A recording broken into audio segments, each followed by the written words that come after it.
দৃষ্টি 24 বাংলাদেশের চোখ। 100 নেবুর দাম যাইতেছে 2200 টাকা।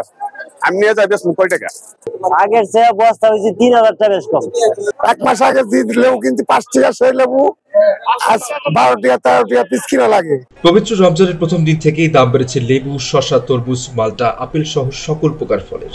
15 দিন আগে যে লেবু বেশি 10 টাকা, এখন বড় জোর হাইয়েস্ট হইলে 11 থেকে 12 টাকা হয়েছিল। আমরা কিনি বেশি আমরা, তাই তো আর কিছু করার নাই, আমরা বেশি হয় এরকম 10 টাকা 12 টাকা 11 টাকা আগের চেয়ে দাম বেশি এখন। রোজার সময় এ সমস্ত পণ্যের চাহিদা বেশি থাকায় বিক্রেতারা আগে থেকেই দাম বাড়িয়ে রেখেছেন। এমন দাম হয়েছে লেবুর মতো হাত দেওয়া যাচ্ছে না। লেবুর শরবত কেমনে খামু?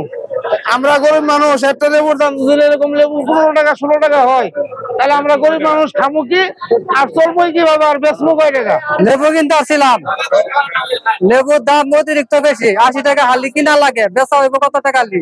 রবিবার সকালে গাজীপুরের সবচেয়ে বড় পাইকারি কাঁচা বাজার ফলপট্টি সিটি কর্পোরেশন ভোগড়া বাইপাস এলাকার শামসুদ্দিন সরকার সুপার মার্কেট ঘুরে পণ্যের দরদামের ঠিক এমন চিত্র পাওয়া গেছে। ইফতারের সময় লেবুর শরবতের চাহিদা বেশি থাকে, ঠিক এই সুযোগে দামের রেকর্ড করেছে লেবু। রমজান মাসের আগে বাজারটা আসল কম, এখন হঠাৎ করে আজকে বাজার আইছি। বাজার ঘুরে দেওয়ার পরে যে নেবু আছে 5 টাকা পিস, এই নেবুর দাম বাড়ছে 20 টাকা 22 টাকা পিস। এই নেবু নিয়ে যান আমরা বেচবো কয় টাকা?